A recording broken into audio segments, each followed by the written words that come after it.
here. So welcome everybody to the public policy and co-living to help build better living solutions for the 21st century. I am joined today by some amazing panelists that are experts in the public policy housing space, Kevin and Sarah, and then hopefully we'll be joined here in a bit by Derrick. But I will probably not do a good a job as introducing these speakers as they will do themselves. So I will let Kevin, who's a project manager of the city of Anaheim, and then Sarah as well, who's the deputy director of Citizens Housing and Planning Council up in New York. So Kevin, why don't you go ahead and introduce yourself? Good morning, everybody, or afternoon, whatever time it's 6 o'clock in the morning for me. So I'm Kevin Clausen. As Connor mentioned, I work here at the city of Anaheim. For those that maybe aren't familiar with Anaheim, it's about 20 minutes drive south of downtown LA. I think probably more famously, it's known as the home of the original and best Disneyland, if I could say that. But for me, I actually live here. I was born here. I still work here, so it's definitely my home base. It's about 360,000 people, so we have a lot of kind of diversity of populations and incomes, and so there's big city problems in Anaheim that we deal with as well. And so I work in the development of housing, affordable housing, work in public policy and urban renewal. And I guess my little fun fact, I know you didn't ask for it, Connor, but I was thinking about co-living the other day. So my fun fact is I informally lived in a co-living kind of compound. I used to be in a boy band. That's one of my things that we could talk about later, but we lived in kind of an informal arrangement.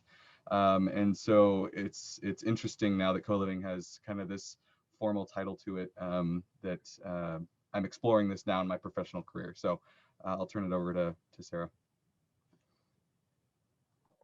Wow, we got a karaoke theme. Lots of people responding to that. Like we talk about karaoke and then we have an ex-boy band member. I was so close to turning on my mic. It was painful. But all right, I have nothing as cool as that. We're playing your music next time, Kevin. Perfect. I'm Sarah. I work at Citizens Housing and Planning Council in New York. We're a research group focused on housing policy. And we've been around since the 1930s, which is why we have such a sort of weird old-fashioned title. It's still our title from the New Deal era in the 1930s, where we helped shape the first public housing in the US. And we're a sort of small research team. We have a very large board of practitioners. So we're sort of like a practical think tank. We like to do big picture research on how the housing stock needs to evolve, but also we'll know if someone calls us up from the city planning department, we could advise them on what part of zoning to change. So we try and have the real technical, always a recommendation for how something should really change in the real world, which is often informed by developers and architects. But we also do big picture research too. And we've, over the last decade, been very focused on alternative housing typologies. We did a lot of research on the makeup of households in New York. It's very hard to see how people really do live together because we have this, in the US, this idea of a family household and a non-family household, and it's embedded in all the data around housing and population, and it's embedded in our codes. But it doesn't really help you understand, well, what does that really mean? How are people really living?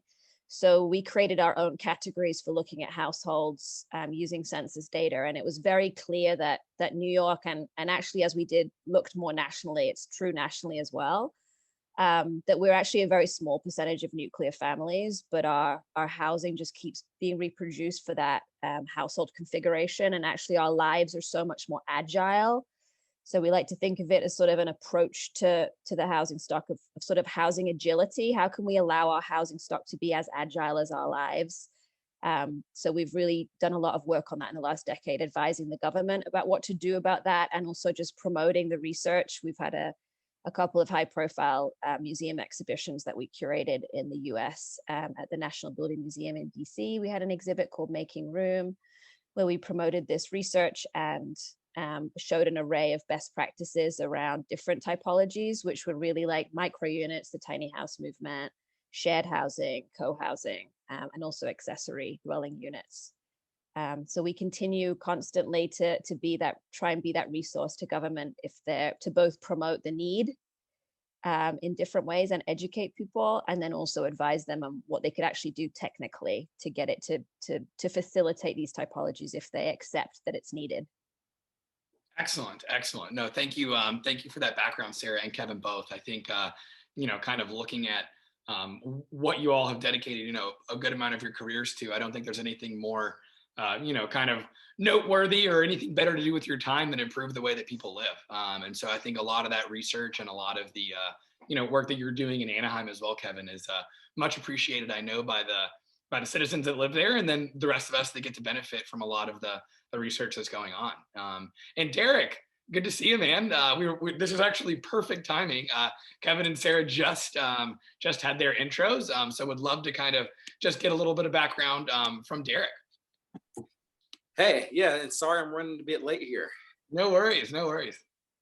So I'm Derrick Barker. I'm a founder and managing principal at Domos Co-Living.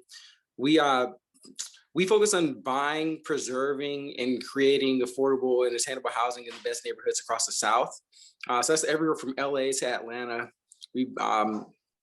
My background is in finance and real estate. So I was fixed income trader, structured bond trader at Goldman.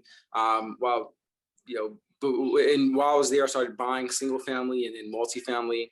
And since 2013, I've been buying apartment complexes, rebuilding communities, and providing for workforce housing. And that's what our focus is now, mostly in the Southeast and in Los Angeles. Excellent. Thanks, Derrick. Yeah, I think the idea on this kind of public policy panel was really to get kind of perspectives from all different angles, right? So from the private sector, from the public sector, organizations that are doing research. I think it is really going to bring a lot to the table. And certainly, if we're ever going to have success, cities, countries, the entire world, and kind of creating policy that's going to create good living solutions for the 21st century. All stakeholders have to be at the table. I think that's probably one of the number one lessons of public policy is that we need everybody there, kind of saying what they want and what they need, and then hopefully we can come up with good solutions from there.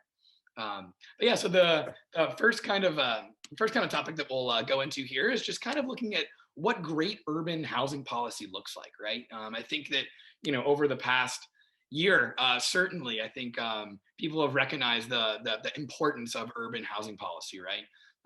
And I think kind of what we can first dive into is kind of looking at a review of government programs or initiatives that maybe some of our panelists were involved in, that you either participated in or helped create, that you think positively benefited either the social, environmental, or even financial health of the city. So Derrick, I'd actually like to hear from you first, if that's all right. I know that Domos Co-Living has done a lot with the Opportunity Zone program. So for some of our listeners that might not be totally up to speed on what opportunity zones here in the U.S., would love to just kind of hear your experience with them, and then kind of how you think they can help contribute to better living solutions for the 21st century. Yeah, so I'll tell you a little bit about opportunity zones. So this legislation that was passed in the 2017 tax bill that effectively took certain census tracts throughout the United States that were in low-income areas, and they allowed for investors to take their capital gains. So if you sell stock or real estate or really anything and had capital gains, take those capital gains and invest it in these lower income communities to build new product, or invest in the new businesses. And as long as your money stayed there for 10 years, you're able to defer and reduce capital gains taxes. So that's a way to really direct the flow of capital into specific locations. And we use this really to as a way to bring capital to our projects. To be honest, the thing about public policy and how it affects the private sector is a lot of these policies, they legitimately take time to build up. if you're a big fund, and you see this with like the LiveTech program, for instance, that was started in the 80s, but it wasn't until like years later, until the early mid 90s, when really the private sector really were, because people have to start these funds and then they have to see some success and then they have to take that success back out and they have to raise money and they have to bring talent and they have to build systems around it. And so that's really with the opportunity zone, with opportunity zones, we're kind of seeing that slow pickup, whereas there's a lot of excitement and it's definitely a smart policy, but it takes time to build I guess the funds and the institutions around it to really take advantage of it. Originally, a lot of where we saw capital go was to the opportunity zones that were in the areas that were the most proximate to higher income areas, realistically. So it's really on the gentrification line. You can say that one of the unintended consequences is that in some ways it really accelerated gentrification because people were building luxury apartment complexes, because that's just what developers know how to build and are set up to build. And they were just like directing capital to that. We're focused on bringing co-living product that allowed us to have the same underwriting metrics, so to be able to hit the same returns in these areas and still go into these communities and provide a housing option that was still affordable to people that were living there. So it had it was a mixed bag in terms of the initial success. And I think that if the program is renewed and continued over time, there's a good possibility that there'll be, people will beef up their capabilities around there, and maybe it'll have a stronger impact. But that's how I would describe it. It was definitely mixed results. Some of it was accelerating gentrification. Some of it was, putting capital where capital otherwise wouldn't have gone, but maybe sometimes by a few blocks, and not in the opportunity zones, in the areas that were really the most in need, the places that really had a lot of poverty and need development. I mean, just capital hasn't reached those areas yet that wouldn't have otherwise gotten there. So so mixed bag, I'd say.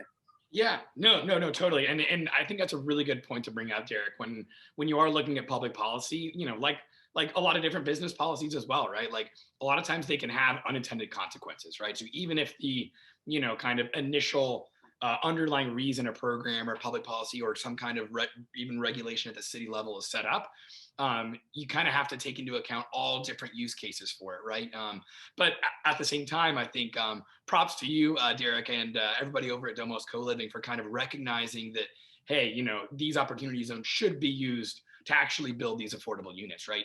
Instead of just let's put more luxury stock that's 2 blocks away from the already, kind of luxury apartment area.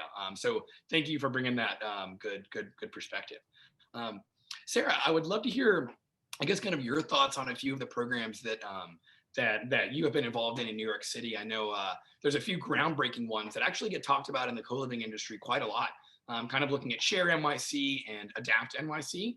And I think one of the ones when we were kind of discussing a few days ago, Sarah, that I was fascinated by, and I think people would love to hear about, is kind of how those pilot programs, right? Like how, kind of the research into that and, putting funding behind Share NYC then can actually lead to policy change, right? Because it is a difficult hurdle to get over. Even if you figure out something from the pilot, sometimes it's difficult to change the status quo on the actual regulation side. But I know that you all did have some success eliminating the kind of minimum unit size in New York City. So we'll just leave it with that kind of background. Would love to hear kind of some more details on those programs. Yeah, and definitely our organization, just to follow up with what Derrick was saying, we really do try and have that industry focus on housing policy. Like, I do think it is the ultimate especially for housing and planning, you need the partnership between the public and private sector when you're writing, zoning, planning, financing, housing regulation codes, the application of it in the 3-dimensional world, in the built environment is often like there's a real disconnect between the writing of a bill, especially in New York, where we actually the balance of power for many different reasons has shifted a lot less away from the agencies and the sort of permanent civil staff who are like kind of the experts in the field towards the elected officials, just for many other like sort of indirect reasons. So, you know, it's sort of easy for a council member to write a bill. And that's a challenge that we have at the moment, is that then it's harder to get the industry angle on it. Whereas we have a really good relationship with the city planning department, where they'll be like trying to write something in zoning, and then they'll assemble, like we could assemble them a little group of like sort of architects and developers who can wear different hats and think about the future of the city. And they're not thinking about just their own business, but how they fit into the broader industry, and to backwards and forwards, like how they would really play with what the zoning change is. And that's a lot harder if you do it with elected officials. So that just those balances is absolutely what our work, we try to bridge that, but it's really hard.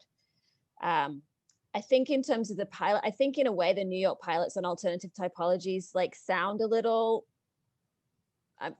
I get, maybe I'm just a cynical researcher, but they're very conservative still. And we really like would wish they'd go way further, but they certainly do add the seeds of an approach for planning. So that's like minimal sort of success, I feel like, because we want to like, you know, especially as we've been working for a decade, like the need for alternative typologies is so clear, it's so obvious. Like I don't think you need to be so tentative, but you know, just we have in New York especially, we have a very historic, compounded, complicated regulatory framework. So, you know, we have zoning codes, we have multi-family codes, we have building codes, then we have like at the state level and the city level, we have a housing maintenance code. It's sort of like the problem of a historic city. So a lot of the innovation in New York sort of happens in the shades of gray.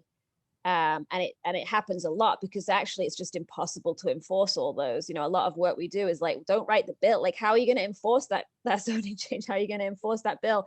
And because you literally can't enforce all the codes in New York, then the innovation does happen in the gray areas. So why do them in the first place is like a lot of what we try, and like you got to step back and work out what you're really trying to achieve.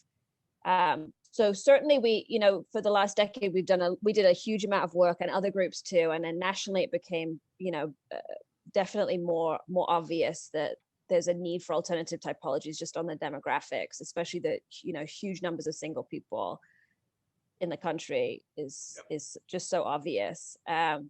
So, you know, we've had success really getting government to pay attention to that, and they knew. So they already knew, because anyone who does any analysis with housing and planning, you know, does know the demographics. But we as a group really just tried to like do stuff that government can't do, like in a museum exhibition and like all this different sort of wider education. And from their approach, actually in different administrations, decided to be different sorts of pilots.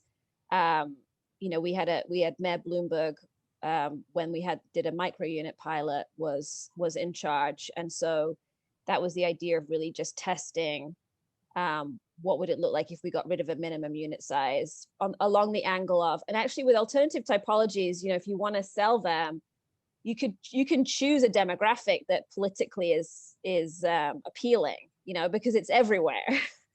So for Bloomberg, it was sort of like keep the entrepreneurial students in New York, because like we're fighting with Seattle and San Francisco and Boston to like keep them once they graduate. So it was sort of a micro unit building. It was much more of like a sort of aspirational, you know, start a single tech people was sort of the angle. And then when we changed administrations, it was a bit more like help low income homeowners build a little micro unit in their backyard. And with Share NYC, it's been more like, how do we leverage all the innovation in the high end for shared, for co-living into low income singles. And that became, you know, a big focus of the housing plan. So there's sort of different incarnations of the argument for them. But often with a pilot, like, you know, especially with housing, it takes so long for them to be built. it's just a problem of the field in terms of like having any consistency with like a real pilot that you can test and like see the results and it turns into something, because probably your administration's changed. So we try and be that permanent voice, because we can just we just keep going. Seen it all. So to keep going, like the goal for each pilot was different, and we try and just keep that thread so that it actually can play into the broader change. For the micro unit pilot, it really was like, hey, we have all these laws and codes governing the inside of a building. Do we need all of them? Like, we can keep like 5, but we could get rid of 1. And like, is anarchy going to happen in the developer world? That's always the fear of like this real desperate fear of removal of laws and codes, like desperate fear politically, that developers are just going to like run amok and like, destroy everything. So that was really just testing. If we got rid of minimum unit size and we allowed more density on the inside of a building, what would happen? And like, the end result is it's a beautiful building. The politically, like what we were trying to test ended up changing, and it was, I wish it could have kept on the goal, because then it could have fed more into like more change on the density side, more change on the building envelope side, because the envelope rules make it hard to build the density on the inside.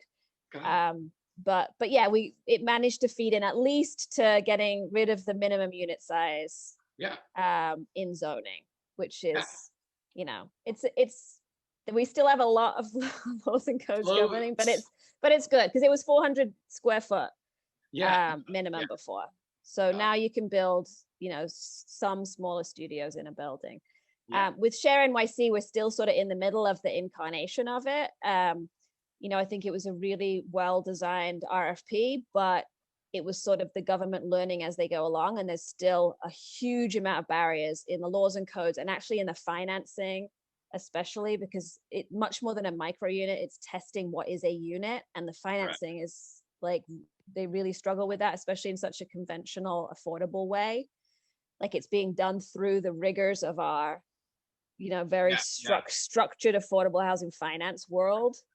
So it's not, whatever they're trying to test is not been realized yet. Got it. No, and thanks for all that background. Yeah, it's like, honestly, I think some of the stuff in New York we could all probably collectively talk about for days. It's fascinating stuff. But obviously it's extremely important to have organizations like yours that are kind of, as you mentioned, kind of seeing the kind of longevity through the entire thing. But yeah, would like to kind of move on to our next one, and would like to toss it first over to Kevin. But this one's kind of looking at the future of communal living, right? And I know that Kevin, you've spent a lot of time thinking about it, and as kind of having a background as a planner, kind of see it from a different lens than non-planners or normal folks would like kind of look at it. And so I think that like from a public policy perspective, communal living or other kind of high density kind of urban environments can really bring a lot of social and financial good to a city. Kind of looking at a lot of times folks living in co-living report higher levels of well-being. There's less of an environmental footprint. You can use space more efficiently, and so hopefully then you can also have some kind of element of housing affordability. And so I know that kind of as a planner, would love to kind of hear some background on kind of future policy considerations that you kind of see as exciting. And then one of the ones specifically that you mentioned, Kevin, was kind of the state of California, I think, looking at eliminating parking minimums that are within half a mile of a transit station. So would love to, I know this is a big question, big background, but would love to just hear kind of any thoughts that you have around those issues. Yeah, no, thanks for turning it over to me, and Sarah, I could talk to you probably for a year on just the things you just talked about. Because for my context, so I work in what was a bedroom community, kind of a suburb of LA, and we're fully built out, and everything is an infill project and everything is about densification, but we're looking at everything through a lens of kind of the tried and true models, what's financeable, what is defined as affordable housing, and how does that properly get financed. And so to be clear, Anaheim doesn't have an actual co-living product built in the city that was purpose built as co-living. So I would love to talk about that opportunity with folks on this call later, but it's happening informally, right? As Sarah mentioned in the gray. I've experienced that, and policy moves at a slow rate, and it's about what policymakers are comfortable with, and it's what the community is comfortable with. And I think the fact that these conversations are trickling down into formerly bedroom communities that are intensifying, I think is a good thing. It does take time for it to trickle down from obviously the big cities into the gateway cities and so forth. So I think amongst my peers within Orange County, these types of conversations are coming up. We haven't gotten nearly as far as some other folks in terms of the policy side of things. Our minimums are still defined for a family. And I think it's interesting for people to note that from a planner's perspective, we have to make sure things are environmentally cleared. And so to do that, you have to define averages of what your housing stock is. And so in Anaheim, I don't know the exact number, but our average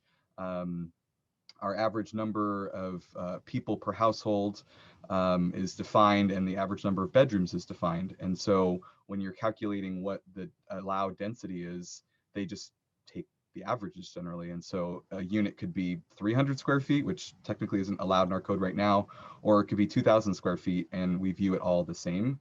So I'm hoping one day we'll get to the mystical world that Sarah was talking about with no parking minimum or no unit size minimums. But there are some interesting things that are happening at the state level. Policy is there's been a lot of housing bills in California. It's a hot topic for lots of reasons. And so there's always this battle between the not in my backyard folks who have owned their home for decades, people like my parents who just want kind of the status quo, and you've got limited infill sites to make density happen and provides housing opportunities for the broader subset of folks. And so a lot of interesting policy discussions happening at the state level, and it's I wouldn't say being forced, but it's being forced on local governments to comply with successfully. There's been a large accessory dwelling unit push at the state level that's really allowed for quite a bit of development. We're allowing for garages, apartment building garages to be converted, boiler rooms to be converted into housing.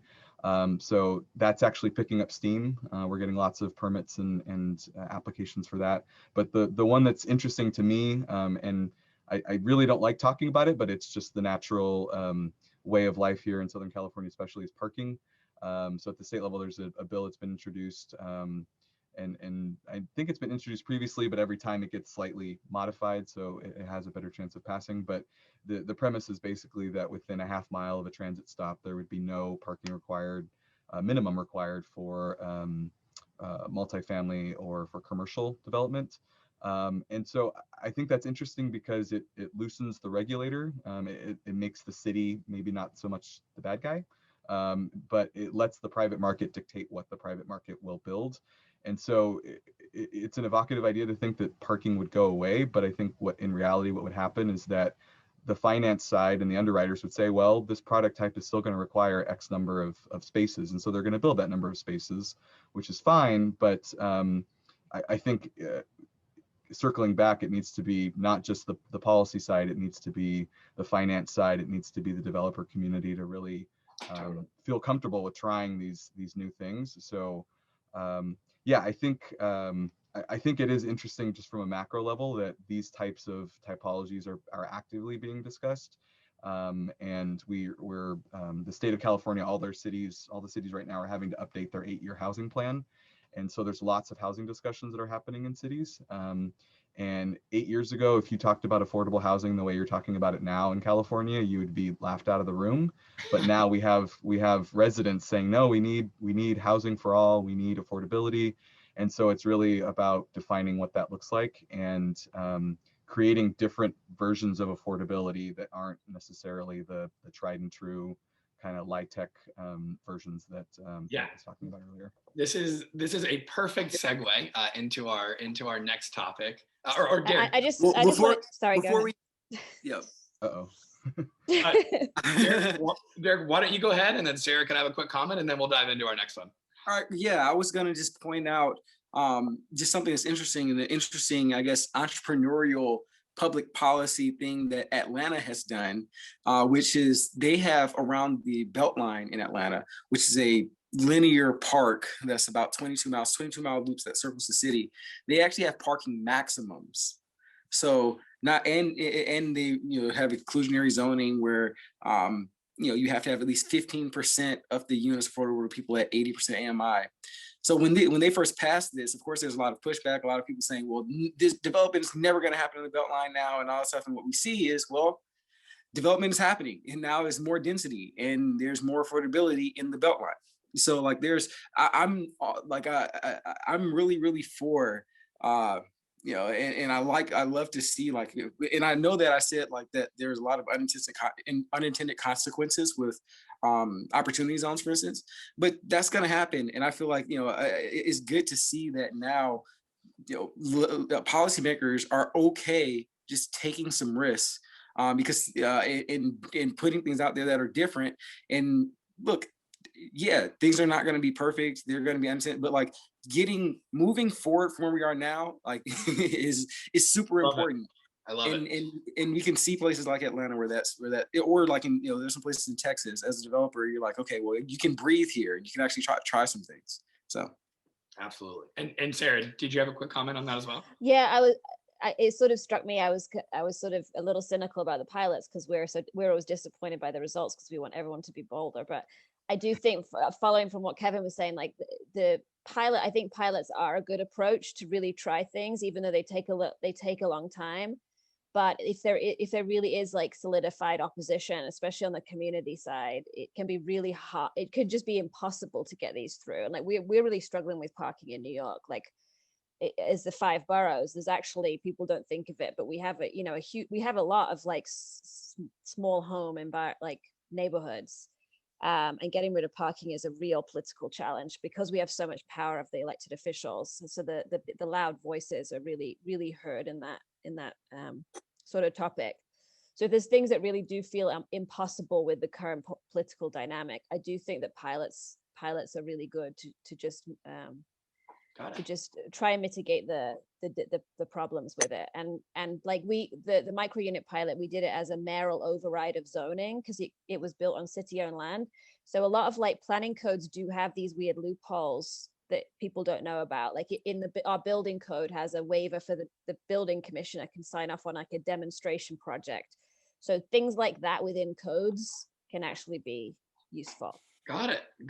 No, and thank you. Yeah, all for those the backgrounds. Yeah, it's fascinating that California is talking about getting rid of the kind of parking minimum, and meanwhile in Atlanta they have parking maximums. That's wild. But I think it just goes to show that obviously it's not a one size fits all. And so there's as long as new cities are trying different stuff and figuring it out, I think that's kind of probably pushing us all forward. But yeah, and so I think the last one that I'd like to touch on, and we did just kind of chat about it a little bit there, Kevin, at the end of your comments. But it's looking at housing affordability, right? It's a very hot topic, I think, in the co-living industry in general. And I think a lot of times when folks hear the term housing affordability, they think of government subsidized housing, right? But that's not even anywhere close to the entire story, right? If you look at a healthy city, they've got housing stock, that is completely, kind of government subsidized. And then they have the, Manhattan penthouses or the kind of luxury suites or whatever it is, right? And I think more recently, there's been a lot more on that luxury side, as Derrick was talking about. And there's almost this missing middle, right? So whether it's, 60 to 100% of area median income or 80%, like Derrick was mentioning, I think that there's a lot of folks that probably suffer the most from rent burdenship that kind of fall in this middle. That co-living, if executed correctly, a lot of people believe, me as one of them, that can actually be a big part of the solution to provide this kind of entire, spectrum of housing stock. And so I guess, Kevin, would like to hear from you first. As far as I know, there was one thing that the city of Anaheim was doing. It was kind of a public program. It sounded like it was a 30-year municipal bond where it was building housing stock, I think from 80 to 100% or 120% of area median income. But would love to kind of hear about that program and kind of if you think it's going to be a success. Yeah, so this another kind of policy tool that was created at the state level, state financing authority. So the general premise is that they issue, cities participate, and the financing authority issues bonds, and they purchase existing assets. And so what ended up happening in Anaheim, and we actually have upwards of 1,000 units that were purchased under this program. We have really large 200, 300 unit apartment buildings in and around our stadium and in our downtown area. And they were purchased with the intent that they would be taken off the tax roll, and they would cap the rents for folks between 80 and 120% of area median income. And so it kind of is, it's a public-private partnership, but it really does tap what traditional affordable projects never do tap, which is that, like you said, the missing middle. And so we'll see. It's brand new. I think Anaheim is probably the one that's done it the most in the state at this point. I think there's 5 or 6 large buildings that have participated. And so it does preserve for a 30-year period the incomes for that middle kind of tranche. The interesting thing about that, though, is that it's based on the county average. And so Anaheim is, if you looked at kind of the income spread of the county, we're probably not towards the higher income spread. We're more middle of the road. So it'll be interesting to see what that actually means in terms of the incomes and so forth, and how that impacts the rents. But the city, in the end of the day, ends the asset at the end of the 30-year period, and we can figure out what to do with it at that point. So yeah, we'll see. It's a brand new program that's just been kicked off in a really large way. So yeah, no, that's awesome. And kind of like we were chatting about before, like, let's try out a lot of new things, see which ones work. You know, this certainly sounds like one that could be pretty effective, you know, to try to kind of preserve that missing middle. Derrick, I'll go over to you, and then Sarah, would love to get your kind of closing thoughts on kind of housing affordability in NYC. I know it's no topic to cover in 3 minutes, but here we find ourselves. But Derrick, I know last time we spoke, one of the opportunities that you were talking about was this idea of kind of like a shared ownership model, right? So not just looking at housing affordability from a rent perspective, but bringing in new people to being, you know, kind of investing in real estate and being housing owners that otherwise wouldn't have that opportunity. I know you could, again, probably talk about this for 5 hours, let alone just a few minutes, but would love to kind of hear the innovation that you're having there in the private sector. Yeah, so share right with some of the new federal legislation and new technologies around fractionalization, it makes it possible to have more shared owning models. And you're seeing a couple of startup companies that are popping up that are running this model. I'm forgetting, like Arrived is one. There are a couple others, and I'm blanking on the names right now on the spot. But yeah, there's as the purchase price for housing goes up dramatically, and not only your average price is going up, but just the actual task of buying a house is much more difficult because of the competition. I think there's going to be we're going to need to have a different model for how people build wealth in general, and like to make wealth building more accessible. Shared housing is one model and one way that could work. And that's, you can have fractionalized ownership of properties where, a group of people can get together and buy a property, or you can have like a company that buys a property and then sells fractional ownership to different people. And that way you can have, shared ownership. There's a timeshare model where you have multiple people that buy fractional ownership of a house and can live there for some amount of time. So I have a buddy that's doing that now. He lives between LA, New York, and in Illinois. He's from Illinois. And so he has like a fractional ownership, like a timeshare. We spend some parts of the year. So all these, and then, and then he gets a benefit from the price appreciation as well. So these are all ways that I think there's going to have to be a lot of this in order to really kind of keep the ability to generate wealth through real estate accessible and Totally. not confined to a select few people. Yeah, no, that's awesome stuff. And I think, over the next 5 or 10 years, like obviously we're in the nascency of any kind of fractional ownership, but I completely agree that kind of looking at democratizing access to building wealth through real estate, fascinating topic. All right, Sarah, you've got 1 minute to talk about the easy topic of housing affordability in New York City. Let's hear what you got. Well, I could bridge it with co-living, which is, I think the missing middle. We build mixed middle income housing too, subsidized in it, but it's always just a small portion of the housing stock and never really going to get there. But everyone in the middle is living in informal shared housing. Like that's Right. how you live in New York City. That's how you live in most places, right? Like small communities too. I think the major argument we've had success with like, let's do something about the informal market, because that's how people do get affordability, is that then it's pushing up the price of rental housing. Like you're causing more problems, because that person who earns 60,000 can share with 4 other people who earn 60,000. They're individually, it's great. You're housing in effect 4 different households, 5 different households in one unit. So they're fine. But from the big housing stock perspective, that's a big household income. So right. they're going to compete. They're competing with a nuclear family, and they're always going to win.